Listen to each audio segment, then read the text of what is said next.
बिस्मिल्लाहिर्रहमानिर्रहीम। अस्सलाम वालेकुम स्टूडेंट्स, मैं हूं Mudassir Jameel. Chemistry part 2 chapter number 9 का एक बड़ा ही इंपॉर्टेंट टॉपिक आज डिस्कस होने जा रहा है। तो इसको लेक्चर को बिल्कुल कंप्लीटली सुनिएगा, एंड तक सुनिएगा। हर पॉइंट बहुत ही इंपॉर्टेंट और बहुत ही ज़बरदस्त एक्सप्लेनेशन और रीजनिंग के साथ आज का ये टॉपिक एक्सप्लेन होगा। और मैं यकीनन ही कह सकता हूँ कि चैप्टर नंबर 9 का सबसे कंसेप्चुअल टॉपिक आप लोग जो है वो डिस्कस करने जा रहे हैं। इस चैप्टर का ताल्लुक ना सिर्फ एफएससी बल्कि एंटी टेस्ट बेस्ड जो भी वर्क होगा सारा उसमें बड़ा हेल्पफुल रहेगा। तो इसलिए इसके अंदर बहुत से ज़बरदस्त एमसीक्यूज भी डिस्कस होंगे और बहुत सी इंपॉर्टेंट जो रीजनिंग हमारी बुक में गिवन नहीं है उनकी एक लॉजिकल प्रॉपर रीजनिंग जो है वो आप लोगों से डिस्कस की जाएगी। तो चलते हैं जी अपने पहले टॉपिक की डेफिनेशन की तरफ। Orientation of electrophilic substitution reaction में सबसे पहली बात आपके सामने यहाँ पर देखें ये है कि जब भी कोई इलेक्ट्रोफिलिक सब्स्टिट्यूएंट ऐड हो जाएगा बेंजीन रिंग में तो वो किसी भी जगह पे 6 पोजीशंस में से किसी भी जगह पे ऐड हो सकता है, क्योंकि तमाम की तमाम पोजीशंस जो हैं वो क्या हैं, इक्विवेलेंट हैं। तो देखें बेटा, ये हमारे पास है बेंजीन रिंग और इसमें ये तमाम पोजीशंस हैं, चाहे ये हो, ये पोजीशन हो, ये हो या फिर ये पोजीशन, ये 6 पोजीशंस इक्विवेलेंट्स हैं। बेंजीन रिंग में सब्स्टिट्यूएंट यहाँ पे लग जाए, यहाँ पे लगे, यहाँ पे कहीं भी लगेगा, वो पोजीशन 1 कंसीडर होगी और all are the equivalent positions. देखिए ये हमारे पास है, पहला सब्स्टिट्यूएंट ऐड किया तो ये बेंजीन में किसी भी जगह पे लग गया, ये मोनो सब्स्टिट्यूटेड बेंजीन कहलाता है, जो कि यहाँ पर हमने ये बात पढ़ी। तो देखें, दोबारा रिपीट कर रहा हूँ कि जब भी कोई electrophilic substituent, this is the electrophilic substituent having the positive charge, ये जब भी बेंजीन में ऐड होगा तो वो इन 6 पोजीशन में से कहीं भी ऐड हो सकता है। Takes place on the benzene ring we get only 1 mono substituted benzene. ये बन गया जी। ऑल द 6 पोजीशंस जो हैं वो क्या हैं, आर इक्विवेलेंट। ये तमाम 6 पोजीशंस क्या हैं, इक्विवेलेंट होंगी। अब हम आगे चलते हैं जी नेक्स्ट पॉइंट की तरफ। नेक्स्ट पॉइंट ये है कि introduction of the second electrophile. इस मोनो सब्स्टिट्यूटेड प्रोडक्ट में अगर आप कोई सेकंड इलेक्ट्रोफाइल ऐड करना चाहते हैं तो फिर 3 आइसोमेरिक प्रोडक्ट्स बनेंगे। देखें जी वो क्या क्या प्रोडक्ट होंगे, एक होगा ऑर्थो प्रोडक्ट, एक होगा मेटा प्रोडक्ट, एक होगा जी पैरा प्रोडक्ट। ये वाई यहाँ पे अटैच हो गया तो ये पैरा प्रोडक्ट बन गया। इस ऑर्थो के बनने के चांसेस 40% है, क्योंकि ऑर्थो पोजीशंस 2 हैं, एक ये वाली भी और एक ये।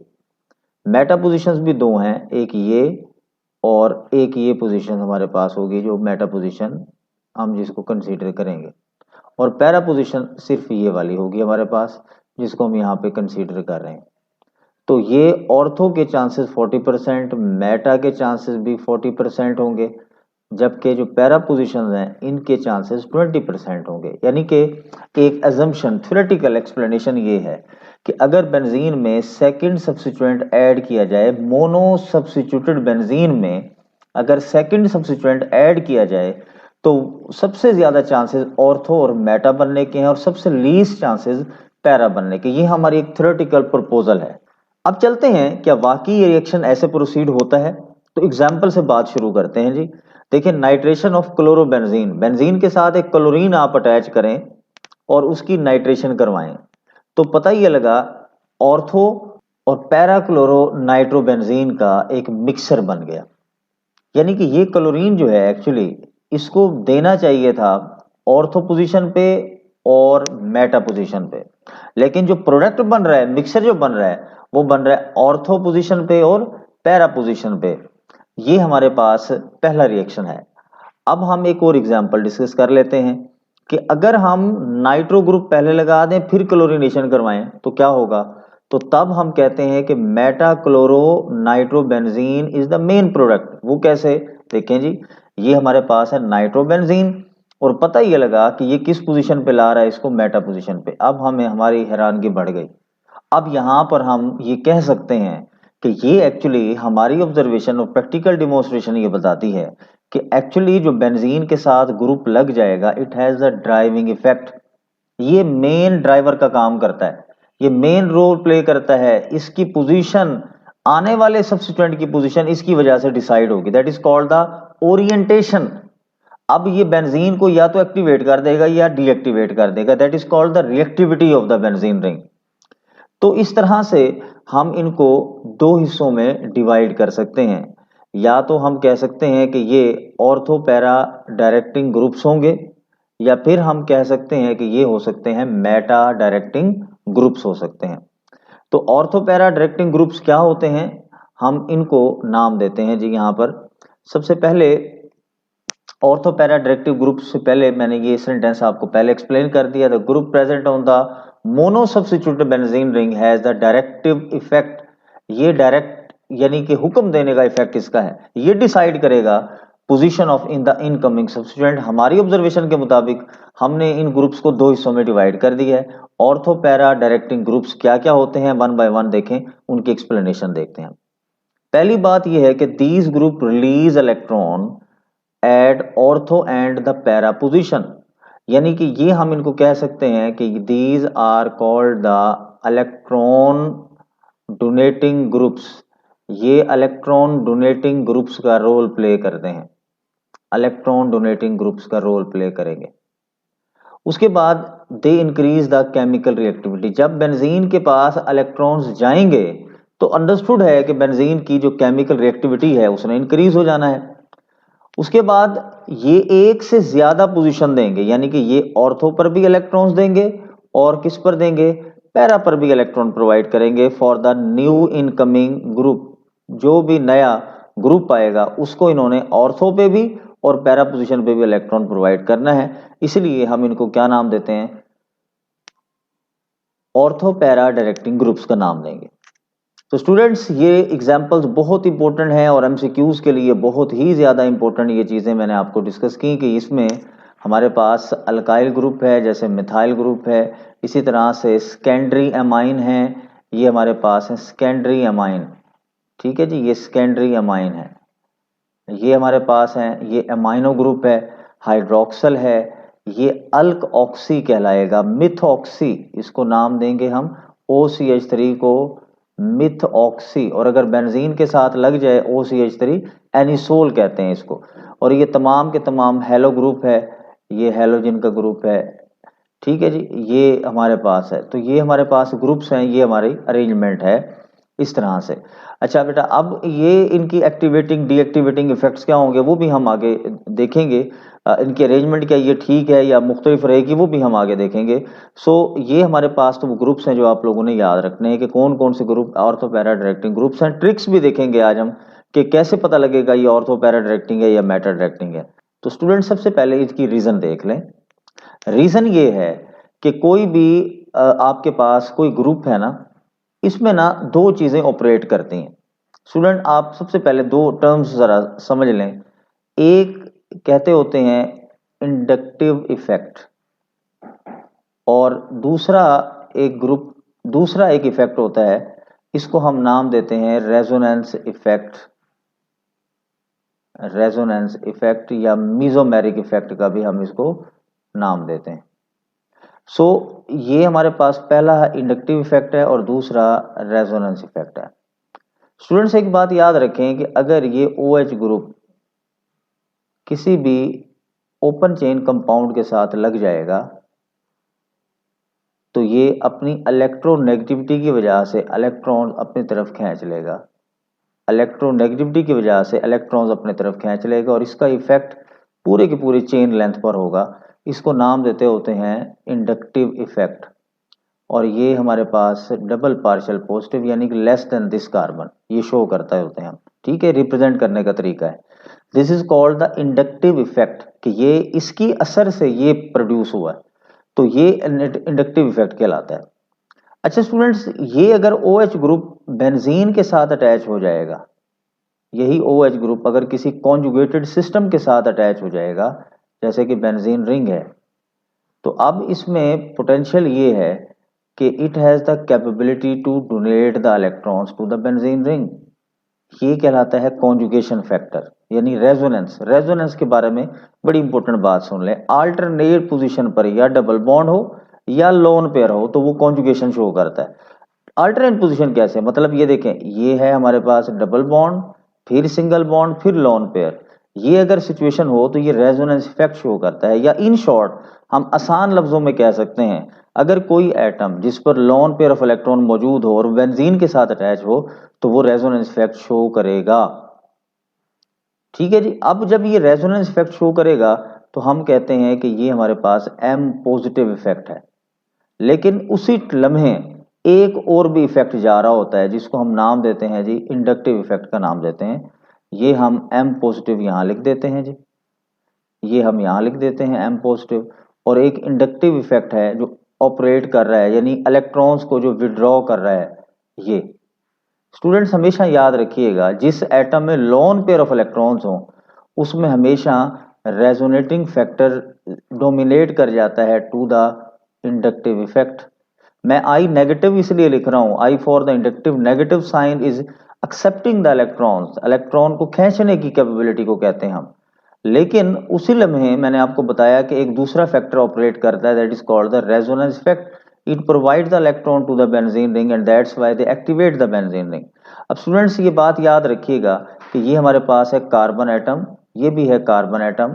अब इनके पास 4 इलेक्ट्रॉन्स पूरे हैं, यानी कि ये तो 4 bonds, 1 bond, second, third and fourth bond. जब भी कार्बन पर इलेक्ट्रॉन आता है तो ये अपना एक लोन पेयर नेक्स्ट कार्बन को शिफ्ट कर देता होता है, जिसको हम रेजोनेंस इफेक्ट का भी नाम देते हैं। और आप लोग रेजोनेंस के टॉपिक में डिटेल से डिस्कस कर आए हैं ये बात। यहां से इलेक्ट्रॉन शिफ्ट हो जाएगा ये यहाँ पर इस कार्बन के ऊपर, और ये एक एनाइन बन जाएगा। और क्योंकि इसने इलेक्ट्रॉन दे दिए बेंजीन रिंग को, that's why it will get the positive charge, conventional charge. ये हम इसके ऊपर पॉजिटिव लिखते हैं because of giving the electron pair to the carbon atom. यहाँ पे नेगेटिव चार्ज मौजूद है। अब इलेक्ट्रोफाइल को इलेक्ट्रॉन्स चाहिए, उसको बेटा सबसे पहले इलेक्ट्रॉन्स कहाँ मिल सकते हैं, ऑर्थो पोजीशन पे मिल सकते हैं। तो देखें ये अटैक किस पे करेगा, ऑर्थो पे कर सकता है। फिर ये इलेक्ट्रॉन शिफ्ट हो जाते हैं टू द नेक्स्ट कार्बन, यहाँ पर शिफ्ट हुए और इसके इलेक्ट्रॉन शिफ्ट हो गए टू दिस पोजीशन, तो यहाँ पर नेगेटिव चार्ज अपेयर हो गया। अब इलेक्ट्रोफाइल किस पे अटैक कर सकता है, इस पैरा पोजीशन पे, क्योंकि इलेक्ट्रॉन्स अवेलेबल हैं यहाँ पर। आगे चलते हैं, ये इलेक्ट्रॉन्स जब इस तरफ शिफ्ट हुए तो ये पाई बॉन्ड यहाँ शिफ्ट हो गया और ये नेगेटिव इलेक्ट्रॉन्स यहाँ पर आ गए। तो इलेक्ट्रोफाइल के पास अब जो पोजीशन है वो कौन सी है, ऑर्थो पोजीशन। आपने इस पूरे सिनेरियो में देखा कि electrons are easily available at the ortho और the para position and not available on the meta position. और ये इलेक्ट्रॉन जब दोबारा रेजोनेटिंग स्ट्रक्चर बनाएंगे तो ये हमारे पास स्टेबल बेंजीन रिंग के साथ OH ग्रुप अटैच हो गया, जिसको हम फिनोल का नाम देते हैं। तो ये फिनोल का टॉपिक आप लोग चैप्टर नंबर 11 में भी पढ़ेंगे, लेकिन अभी से इन चीजों को ध्यान में रख लें। So this is the reason कि they provide the electron at the ortho and the para position, और इलेक्ट्रोफाइल को अवेलेबल होगा इलेक्ट्रॉन ऑर्थो और पैरा पोजीशन पे, that's why they increase the reactivity of the benzene ring. आगे चलते हैं जी next point की तरफ, कि हमारे पास नेक्स्ट क्वेश्चन ये है कि बेंजीन में एक और बात इंपॉर्टेंट आप लोगों को याद दिलवाता चलूं। हैलोजेंस जो हैं they are ortho para directing. याद रख लीजिएगा ये बात कि हैलोजेंस जो हैं they are ortho para directing, but one thing should be remembered, they deactivating the benzene ring, deactivate कर देते हैं, डीएक्टिवेटिंग ग्रुप्स होते हैं ये।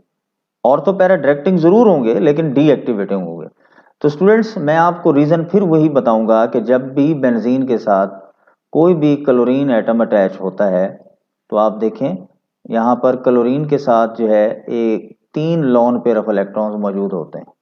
ये 7th ग्रुप में है, एक इलेक्ट्रॉन पेयर यूज करता है और 3 लोन पेयर इसके पास अवेलेबल होते हैं।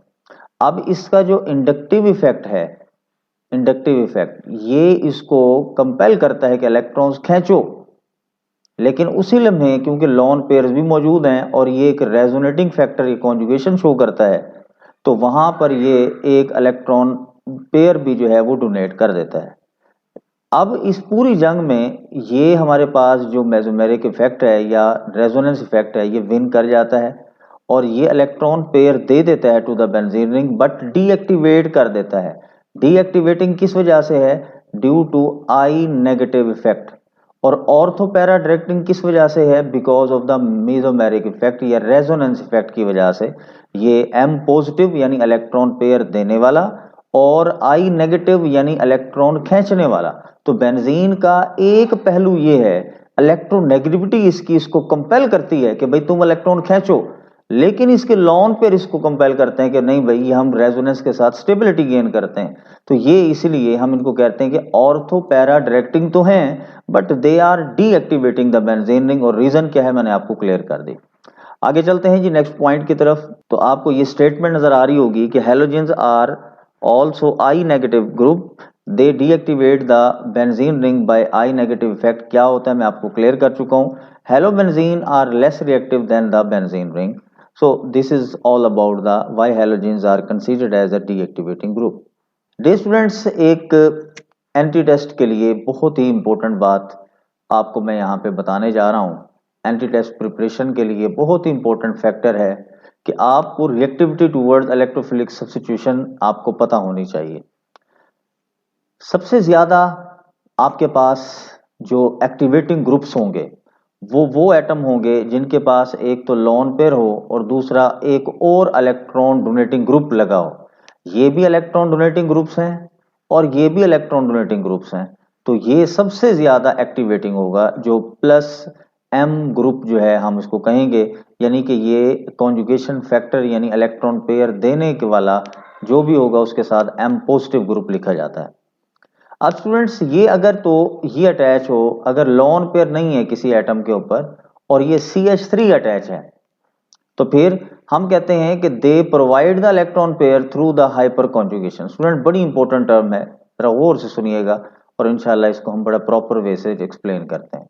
स्टूडेंट देखें कि हम यहाँ पर देखते हैं बेंजीन रिंग के साथ हमारे पास कार्बन के साथ 4 बॉन्ड्स जो हैं ये अटैच हैं। ये 3 तो हैं इन हाइड्रोजन एटम्स के साथ और एक ये बेंजीन के साथ अटैच है। स्टूडेंट होता ये है कि इनका जो सिग्मा बॉन्ड है it is provided to the benzene ring between these 2 carbon atoms. ये यहाँ पर बेंजीन रिंग को प्रोवाइड हो जाता है और यहाँ पर कॉन्जुगेशन दोबारा चल पड़ती है। लेकिन इस किस्म की कॉन्जुगेशन को हम नाम के देते हैं, that is called the hyper conjugation through the sigma bond. यानी अब बड़ी इंपॉर्टेंट बात आपको मैं बताता चलूं कि बेंजीन को इलेक्ट्रॉन तो प्रोवाइड हो जाते हैं लेकिन अब ये इलेक्ट्रॉन पाई नहीं होंगे, लोन पेयर्स नहीं होंगे, अब ये इलेक्ट्रॉन होगा सिग्मा बॉन्ड। इसको कहते हैं no bond resonance, no bond resonance या फिर हाइपर कॉन्जुगेशन का नाम देंगे। अच्छा स्टूडेंट्स, अब ये इलेक्ट्रॉन यहाँ पर शिफ्ट हो गए, ये हाइड्रोजन इसके साथ अटैच रह जाता है इलेक्ट्रोस्टैटिक अट्रैक्शन की वजह से, क्योंकि ये इलेक्ट्रोनेगेटिव हो गया और ये पॉजिटिव चार्ज इसके ऊपर आ गया तो इलेक्ट्रोस्टैटिकली अटैच रह जाते हैं और ये हमारे पास इलेक्ट्रॉन्स यहाँ पर शिफ्ट हो गए। और उसी तरह से फिर वही कॉन्जुगेशन फैक्टर की वजह से रेजोनेटिंग जो है वो फैक्टर यहाँ पे चलता रहेगा और इलेक्ट्रॉन पेयर्स अपेयर होते रहेंगे किस किस पर, ऑर्थो पोजीशन पर और पैरा पोजीशंस पर। और ये मैंने यहाँ पर देखें शो कर दिया, ये हमारे पास वो कार्बन है जिसके साथ 2 हाइड्रोजन फिजिकली बॉन्डेड अटैच है और एक नो बॉन्ड रेजोनेंस के जरिए यानी हाइपर कॉन्जुगेशन के जरिए अटैच है। इलेक्ट्रॉन शिफ्ट हुए, उसी तरह से electrons are provided at the ortho and the para positions और ये एम पॉजिटिव ग्रुप जो है ये अब हम इसको कॉन्जुगेशन तो नहीं मान सकते लेकिन हाइपर कॉन्जुगेशन फैक्टर की वजह से हम कह सकते हैं कि जी ये हमारे पास जो है इलेक्ट्रॉन डोनर ग्रुप का रोल प्ले कर रहा है, ये इंक्रीज कर रहा है बेंजीन की रिएक्टिविटी को और ये हमारे पास पूरा का पूरा एक फैक्टर आ गया जिसमें electrons are provided at the ortho and the para position but through the sigma bond, not through the lone pair और द इलेक्ट्रॉन पेयर और you can say the pi electron, यहाँ नहीं। सो बेटा अब हमारे पास इसके बाद जो नंबर आएगा वो आएगा बेंजीन का। लेकिन बेंजीन के साथ अगर क्लोरोबेंजीन लग गया तो ये इसको डीएक्टिवेट कर देगा। क्यों करेगा मैं आपको डिस्कस करवा आया हूँ। इसके बाद जितने भी हमारे पास जो है वो नेगेटिव फैक्टर्स हैं यानी कि जितने भी यहाँ पर मेटा डायरेक्टिंग ग्रुप्स हैं ये हमेशा सबसे एंड में आते हैं क्योंकि ये सबसे ज्यादा डीएक्टिवेट कर देते होते हैं बेंजीन रिंग को। आप मेरे नाइट्रेशन के टॉपिक में पढ़ें तो उसमें आपको बात क्लियर हो जाएगी कि अगर नाइट्रो ग्रुप के साथ अगर आप दोबारा नाइट्रेशन करवाएं तो क्या होगा, तो ये उसको आप जरूर एक दफा देखिएगा, बड़ी इंपॉर्टेंट डिस्कशन वहां पे फिर ज्यादा क्लेरिफाई हो जाएगी आपको बात। नेक्स्ट हमारे पास एग्जांपल्स हैं उनको डिस्कस करते हैं, बड़ी इंपॉर्टेंट एग्जांपल्स और बड़ा इंपॉर्टेंट शॉर्ट आंसर क्वेश्चन भी मैं आपको बताऊंगा। तो नाइट्रेशन ऑफ द टॉलिन देखते हैं। जब भी टॉलिन स्टूडेंट्स यहाँ पे अटैच किया जाता है ये हमेशा एक ऑर्थो प्रोडक्ट एक पैरा प्रोडक्ट बनता है। बेटा याद रखिएगा कि जितना भी स्मॉल अल्काइल ग्रुप होगा उतने पैरा प्रोडक्ट के बनने के चांसेस ज्यादा होते हैं और जितना लार्ज ग्रुप होगा पैरा प्रोडक्ट के चांसेस कम हो जाते हैं। तो इसलिए ये जो मिक्सचर बनता है ना because of this small alkyl group की वजह से होता है। तो ये CH3 है, इसमें नाइट्रिक एसिड सल्फ्यूरिक एसिड डाला, एक ऑर्थो पे लग गया एक पैरा पे लग गया, 2 वाटर मॉलिक्यूल यहाँ से रिमूव हो गए और उसके बाद अगर हम एलिवेटेड टेम्परेचर पर यहाँ पे ये रिएक्शन प्रोसीड करवाते हैं, सपोज यहाँ पे टेम्परेचर है 30 to 40 सेल्सियस, लेकिन अगर हम ये टेम्परेचर 60 से 70 कर देते हैं तो एक ही रिंग के ऊपर ऑर्थो पैरा पोजीशन या दोनों ऑर्थो पोजीशन हमें मिल जाएंगी, एक और मिक्सर मिल जाएगा। लेकिन अगर हम बहुत ही हाई टेम्परेचर पे करवाते हैं प्रोसेस और नाइट्रेशन के जरिए, हमें मिल जाएगा TNT ट्राई नाइट्रोटोलिन। और यही क्वेश्चन हमारे पास आ जाता होता है कि कन्वर्ट टोलिन इनटू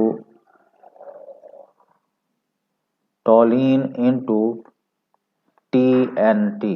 टोलिन को आपने TNT में कन्वर्ट करना है। तो स्टूडेंट्स आपको ये वाला रिएक्शन जो है वो लिखना पड़ेगा। तो ये बहुत ही इंपॉर्टेंट जो है वो एक शॉर्ट आंसर क्वेश्चन है, तो आप लोग इसको नोट कर लेंगे अपनी बुक्स में। अब चलते हैं जी हम नेक्स्ट पॉइंट की तरफ। हमारे पास है Meta directing group. One by one her point को इसी तरह से डिस्कस करेंगे। मेटा डायरेक्टिंग ग्रुप क्या होते हैं? इलेक्ट्रॉन विड्राइंग इफेक्ट करते हैं, ये इलेक्ट्रॉन निकाल लेते हैं। जब इलेक्ट्रॉन निकाल ले बेंजीन से तो फिर बेंजीन की रिएक्टिविटी डिक्रीज हो जाती है। और ये ग्रुप्स हैं नाइट्रो, सियानो, कार्बोक्सिलिक, एल्डिहाइडिक है, कीटोनिक ग्रुप है और ट्रिशरी अमाइंस हैं। ये हमारे पास अगर हम इसकी रिएक्शन में पहला रिएक्शन यहाँ पर देखें कि नाइट्रोबेंजीन में क्लोरीनेशन करवाई जाए तो आपको पता है कि मेटा क्लोरो हम पहले भी डिस्कस कर रहे हैं। तो ये हमारे पास मेटा क्लोरो नाइट्रोबेंजीन बनेगा, ना ऑर्थो पे ना पैरा पे। इनकी क्वालिटी ये है कि दे विड्रॉ द इलेक्ट्रॉन्स। इनकी क्वालिटी ये है कि दे विड्रॉ द इलेक्ट्रॉन्स। ये देखें जी, ये हम लिख देते हैं कि withdraw electrons from ortho and para position. वो कैसे है हम आगे रीजन में डिस्कस करेंगे कि जैसे ऑर्थो पैरा डायरेक्टिंग ग्रुप्स जो हैं ऑर्थो और पैरा पोजीशन पे इलेक्ट्रॉन दे देते हैं, इनका काम रिवर्स है, they withdraw the electron from the ortho and the para position. आगे इनकी रीजन की तरफ चलते हैं हम। रीजन में देखें कि ये हमारे पास है एक इलेक्ट्रॉन विड्राइंग ग्रुप। इसकी निशानी ये है कि जो भी एटम बेंजीन से अटैच होगा वो फर्दर किसी भी इलेक्ट्रोनेगेटिव एलिमेंट से अटैच होगा। तो स्टूडेंट्स जो इलेक्ट्रोनेगेटिव एलिमेंट्स होते हैं they accept the electron, they withdraw the electrons from the carbon and in return carbon will withdraw the electron from the benzene ring। तो ये इलेक्ट्रॉन ले लिया इन्होंने और कार्बन पे पॉजिटिव चार्ज आया तो ये बेंजीन रिंग यहाँ से इलेक्ट्रॉन इसको दे देगा, ये डबल बॉन्ड हो जाएगा। इसी तरह से जो इलेक्ट्रॉन की deficiency I, this is eight the ortho position. इस इलेक्ट्रॉन ये क्योंकि डिलोकलाइज्ड है इसलिए इनके इलेक्ट्रॉन की कमी को पूरा करने के लिए ये इलेक्ट्रॉन यहाँ शिफ्ट होंगे और चार्ज पॉजिटिव पैरा पोजीशन पे आ जाएगा। इस इलेक्ट्रॉन की डेफिशिएंसी को पूरा करने के लिए ये इलेक्ट्रॉन्स यहाँ पर आएंगे और यहाँ पे ये चार्ज ऑर्थो पोजीशन पे दोबारा आ जाएगा। आपने ये देखा कि जितने भी चार्जेस की मूवमेंट है वो या तो ऑर्थो पोजीशन पर है या फिर पैरा पोजीशन पर है। तो इसलिए हम इनको कह देते होते हैं कि ये मेटा डायरेक्टिंग ग्रुप्स हैं, क्योंकि मेटा पोजीशन इनके कंपैरिजन में इलेक्ट्रॉन डेफिशिएंट नहीं है, इसलिए इलेक्ट्रोफाइल को इजीली अवेलेबल जो इलेक्ट्रॉन्स की प्रोवाइडिंग होगी site, that is the meta position, और वो मेटा पोजीशन पे ही आके अटैक करेगा किसी भी सिचुएशन में। डे स्टूडेंट्स, अब हम देखते हैं कि effects of the substituent on electrophilic aromatic substitution जो हम पढ़ रहे थे उसमें ऑर्थो पैरा डायरेक्टिंग ग्रुप्स कौन कौन से स्ट्रॉन्गली एक्टिवेटिंग हैं। तो स्टूडेंट आपके पास एमाइंस हैं, एमाइंस के साथ यानी नाइट्रोजन ग्रुप है, आपको पता है कि ये मोर न्यूक्लियोफिलिक होता है, सबसे ज्यादा एक्टिवेटिंग ग्रुप है, जिसके साथ लॉन पेयर ऑफ इलेक्ट्रॉन्स मौजूद हैं वो एक्टिवेटिंग ग्रुप है। लेकिन इन रिटर्न अगर हमारे पास यहाँ पे ये ग्रुप अटैच है, जैसे एमाइड ग्रुप्स हैं, ठीक है जी, और जैसे हमारे पास कोई ऑक्सीजन के साथ अटैच हो और आगे कार्बोनाइल के साथ अटैच हो, तो ये कंपैरेटिवली मॉडरेटली एक्टिवेटिंग ग्रुप्स होंगे। वीकली एक्टिवेटिंग ग्रुप्स हमारे पास हैं कोई भी अल्काइल फिनाइल ग्रुप, और वीकली डीएक्टिवेटिंग ग्रुप्स होंगे जैसे फ्लोराइड, क्लोराइड और ब्रोमाइड होंगे। तो स्टूडेंट्स आपको ऑर्थो पैरा डायरेक्टिंग ग्रुप्स के हवाले से पता लग गया कि ऑर्थो पैरा डायरेक्टिंग में भी क्लासिफिकेशंस हैं जिनमें स्ट्रांगली एक्टिवेटिंग, मॉडरेटली, वीकली और सबसे वीकली डीएक्टिवेटिंग ग्रुप्स मौजूद होंगे। मेटा डायरेक्टिंग ग्रुप्स की बात करते हैं तो मॉडरेटली डीएक्टिवेटिंग ग्रुप्स हमारे पास ये हैं, जैसे सियानो है, सल्फोनिक ग्रुप है, कार्बोक्सिलिक ग्रुप है, इस तरह से हमारे पास जो है वो एस्टर्स ग्रुप्स हैं, एल्डिहाइड ग्रुप्स हैं, कीटोनिक ग्रुप्स हैं। Strongly deactivating group में NO2, NR3, CF3, CCl3, these are all the strongly deactivating groups of the benzene to the attached to the benzene ring. एक MCQ जो आपको explain करेगा कि हम इनके ट्रिक्स को कैसे सॉल्व कर सकते हैं। तो nitration of the toluene takes place at meta position, para position, ortho position या both ortho and para position.